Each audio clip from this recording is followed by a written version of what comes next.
It's June 6, 1944.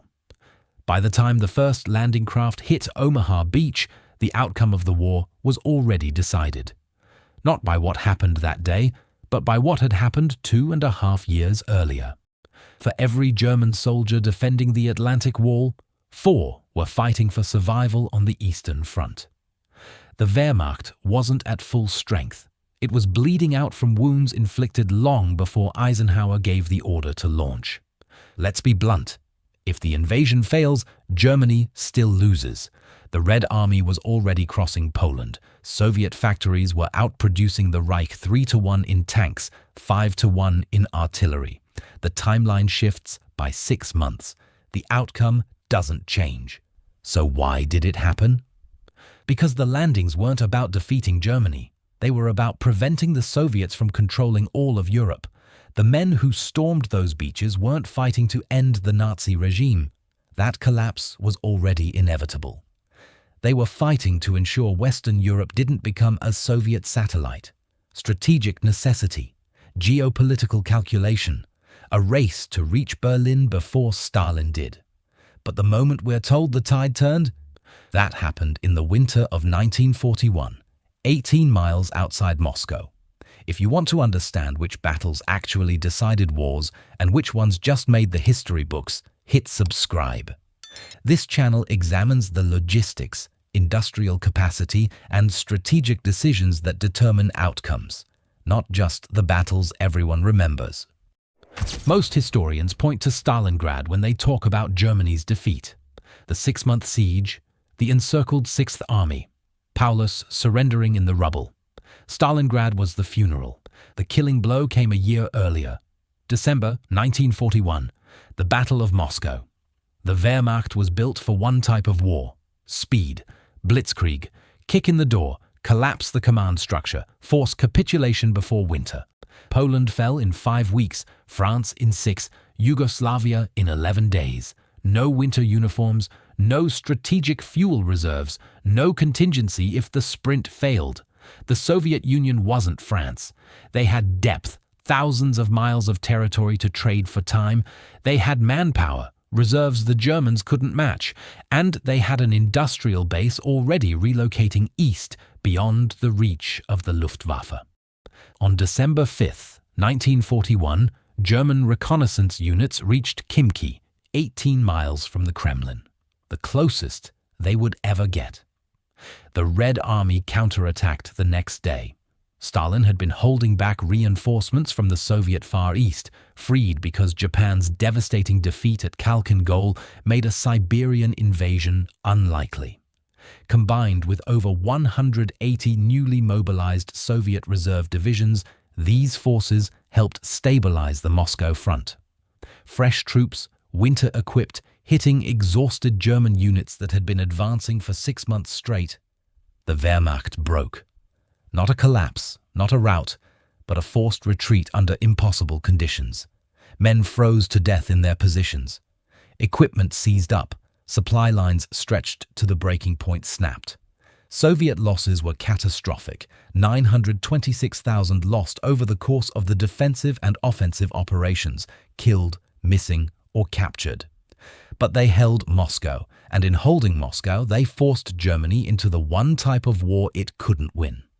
A war of attrition, a war of industrial output, a war of replacement rates. The myth of German invincibility died in the snow outside Moscow. Turkey stayed neutral.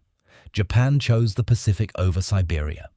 The Blitzkrieg, the only strategy Germany had, was finished. Everything that followed, Stalingrad, Kursk, the Normandy landings, was Germany slowly bleeding out from this wound. The Reich's defeat was now a question of time, not possibility. But if Moscow broke the strategic foundation, what destroyed Germany's last chance to delay the inevitable? December 1944, the Ardennes Forest. Germany launches its last major offensive in the West. Hitler's final throw of the dice to split the Allied lines, recapture Antwerp, and force a negotiated peace. It failed spectacularly. But here's what makes the Bulge overrated. It didn't just fail. It accelerated the collapse. Hitler scraped together his last reserves for one final offensive. Over 200,000 men in the initial assault, swelling to over 400,000 as reinforcements poured in. Irreplaceable panzer divisions, the final fuel stockpiles, everything left in the tank. The plan depended on speed, surprise, and bad weather to ground Allied air power.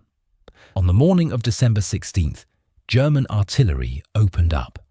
Elliot Annabel, a radio operator with the 423rd Infantry Regiment of the 106th Infantry Division, described what hit them. The Germans launched an hour-long artillery barrage. The strength of it was almost enough to knock you on the floor. Then the infantry charged forward. For many units, the assault was overwhelming. Private John Maggie of the 423rd Mortar Regiment found himself trapped. The Germans came right at us on December 16th. We were an untested unit and they surrounded us. I could smell the fuel of the German tanks and hear them moving. In the chaos, Maggie was separated from his unit. He spent 6 days alone in the dense forest in the coldest winter on record before he was captured. The northern sector stalled immediately despite having Germany's best panzer divisions. The forest was too thick, the roads too narrow. Traffic jams developed, reserves deployed too early only made it worse. In the central sector, German armor broke through thinly held American lines. But the advance slowed as fuel ran out and American reinforcements arrived faster than German planners anticipated. Within a week, 250,000 American soldiers and British units from 30 Corps reached the threatened sector. Allied tactical flexibility, something the Germans no longer possessed. Germany reached nowhere near Antwerp. The Allied forces held. The strategic situation remained unchanged. Within a month, American forces had recovered. The Bulge was eliminated. The front line stabilized. But Germany? Germany had burned it all. The offensive cost 120,000 casualties it couldn't replace. No reserves left, no fuel left, no capacity to stop what came next. Soviet offensives in the east, Allied advances in the west. The Bulge didn't delay the end. It shortened the war by destroying the last forces that could have conducted an organized retreat. Tactically impressive? Yes. The surprise, the breakthrough, the desperate winter fighting. But strategically, Germany lighting itself on fire to stay warm for one more night. So if Germany threw away its last reserves in the Ardennes and Moscow had already broken their strategic plan, what about the threat that dominated British nightmares for an entire year? Summer 1940. The Battle of Britain. The Luftwaffe launches a sustained air campaign to achieve air superiority over southern England. The goal: make an invasion possible. Operation Sea Lion, the conquest of Britain. The RAF fights back. Spitfires and Hurricanes against Messerschmitts and Heinkels. The few against the many. Britain survives. The RAF's victory was genuine. The pilots were heroes. The battle saved lives and bought time for Britain to rearm and America to mobilize. But the invasion it prevented? That was operationally impossible from the start. Even if the Luftwaffe had achieved air superiority, even if every RAF fighter had been shot down, Germany lacked the means to execute an amphibious assault. The Kriegsmarine was outmatched completely. 2 operational battleships against 15. No aircraft carriers. A handful of destroyers against hundreds of British warships. Operation Sea Lion required transporting hundreds of thousands of troops across the English Channel in converted river barges, flat-bottomed boats designed for calm inland waterways, not open water with tides and currents. German planners knew this. In tests, the barges proved unseaworthy even in moderate sea conditions. They required towing by tugs at speeds of 2 to 3 knots. The crossing would take over 10 hours, leaving the invasion force exposed, and waiting on the other side, the Royal Navy. Sea Lion was cancelled not because the Luftwaffe lost the air battle, but because the German Navy had no way to protect an invasion fleet even if the skies were clear. The Royal Navy's plan was simple. Destroyers would flood the channel at night and annihilate the slow-moving barge convoys. The Battle of Britain proved the Luftwaffe could be defeated. It demonstrated Britain wouldn't surrender. It bought critical time.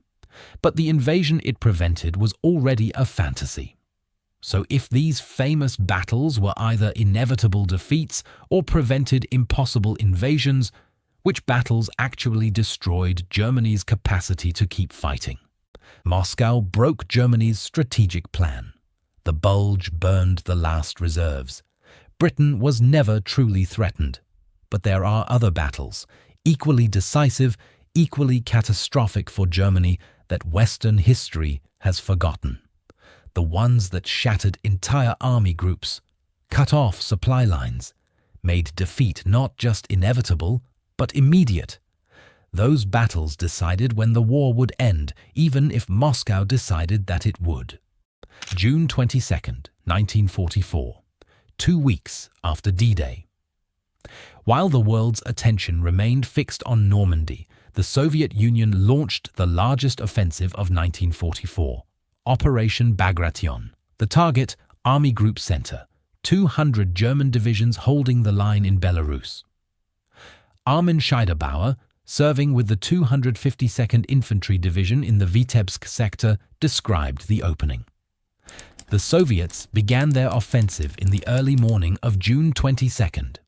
As I recall, the hurricane broke at 3:05 a.m. The fire was concentrated mainly on the main line of resistance. The Soviet artillery preparation was unlike anything the Wehrmacht had faced. Veniamin Fyodorov, fighting with the 77th Guards Rifle Division, witnessed the German positions disintegrate. The German behavior in their fortified areas was stupid. Our shelling broke them down. Huge amounts of shells flew towards them, and you couldn't hear anything, only this booming. The Germans held the ground to the last man. They were all doomed to death. Over 6 weeks, Soviet forces advanced 400 miles. They destroyed 28 German divisions. Casualties: 400 to 540,000 Germans killed, wounded, or captured. The entire Normandy campaign inflicted approximately 320,000 German casualties. Bagration was 50% more destructive.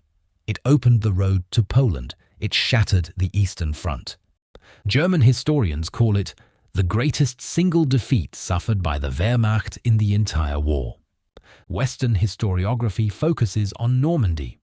Bagration gets a footnote. Same timeline, different theaters, wildly different coverage. Stalingrad makes for better storytelling. The siege, the urban warfare, the trapped army surrounded in a ruined city. But Bagration destroyed more divisions, captured more territory, and broke Germany's strategic position more completely than any other single operation. The success of Bagration was directly linked to Normandy, not because Normandy was more important, but because German reserves were pinned down in France. Hitler couldn't transfer his elite panzer divisions east to stop the Soviet breakthrough. The Wehrmacht was paralyzed, reacting to crises on 2 fronts simultaneously. This is the battle that ended Germany's ability to defend the East. But even Bagration depended on something most people never consider, something being decided thousands of miles away in the freezing darkness of the North Atlantic. While Zhukov was planning tank encirclements and Eisenhower was coordinating the invasion, the foundation of it all was being fought thousands of miles away. The Battle of the Atlantic, 1939–45, a 6-year strangulation match, German U-boats against Allied convoys, submarines hunting merchant ships carrying oil, steel, food, ammunition, everything needed to keep Britain alive and the Soviet Union supplied. It's the most underrated campaign in history because it lacks a dramatic moment. No beaches stormed, no cities liberated, just cold water, oil slicks, and terror. The standard narrative: Soviet tanks and manpower won the war on the Eastern Front. But here's what that misses. Those famous Soviet offensives, the push to Berlin, ran on American trucks. The T-34 tanks rolled on Allied rubber and American tires. The Soviet Air Force flew on high-octane aviation fuel refined from materials shipped across the Atlantic as Lend-Lease. Take away those trucks, and the Red Army walks to Berlin instead of driving. Take away that rubber, and the Soviet armor sits immobile. Take away that fuel, and Soviet aircraft are grounded. The U-boats came terrifyingly close to winning. In 1942, they were sinking ships faster than the Allies could build them. German strategy: sink 1 million tons of merchant shipping per month. Strangle Britain. Cut off the Soviet Union. Win by attrition. If they had succeeded, Britain starves. The US remains locked in North America. The Soviet Union runs out of steam. The turning point came in 1943. Allied anti-submarine warfare improved. Convoy escorts got better. Long-range patrol bombers closed the mid-Atlantic gap where U-boats had operated freely. U-boat losses spiked. By late 1943, the Allies had achieved full control of the Atlantic.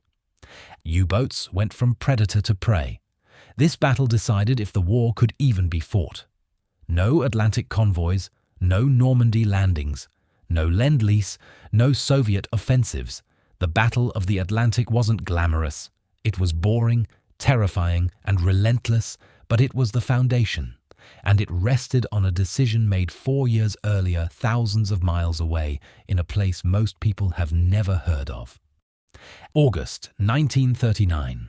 The border between Mongolia and Manchuria, Japan and the Soviet Union clash. Khalkhin Gol. A battle most people have never heard of. Soviet forces under Zhukov crush the Japanese 6th Army. The Japanese 23rd Division was effectively annihilated, suffering nearly 80% casualties. Some regiments were wiped out almost to the man. A devastating, lopsided defeat. Japan looks at this result and makes a decision. We're not invading Siberia. We're going south for oil and resources, toward the Pacific, toward Pearl Harbor. This one battle changed everything. 2 years later, when Germany invades the Soviet Union, Japan doesn't open a second front from the east. Because of Khalkhin Gol, they've already decided southern expansion, not northern. This allows Stalin to do something critical. In December 1941, Stalin transfers Far East reinforcements west, troops he can spare because Japan isn't attacking. Combined with newly mobilized reserves, they stop the German advance at Moscow. The chain is direct. Khalkhin Gol convinced Japan to go south. Japan going south freed troops for Moscow. Moscow's survival doomed Germany to the war of attrition it lost. Without Khalkhin Gol, Japan invades Siberia. Stalin fights a two-front war. Moscow falls. The Soviet Union collapses. World War II ends differently, possibly with a German victory in the east. We obsess over the cinematic moments. The paratroopers landing in darkness, the desperate defenses in the snow, the beaches of Normandy. And we should. Those are stories of human courage that deserve to be remembered, but we have to stop confusing drama with decision. The war wasn't decided on D-Day or in the forests of the Ardennes. It was decided when fresh Soviet reserves stopped the Wehrmacht at Moscow. When the first T-34 rolled out of a factory, the Germans couldn't bomb. When Liberty ships arrived in Liverpool with fuel that kept the war machine running. When a border skirmish in Mongolia prevented the two-front nightmare that would have changed everything. History loves a hero, but wars are won by math. The Normandy landings saved Western Europe from Soviet control. That was their purpose, and they succeeded. But Moscow broke Germany's strategic plan. Bagration tore out what was left of the Eastern armies. The Atlantic kept everyone supplied long enough to finish the job, and Khalkhin Gol made it all possible by keeping Japan out of Siberia. These are the battles that decided World War II, not the ones with the best movies. Which battle do you think is most overrated? Drop your vote in the comments, and thanks for watching.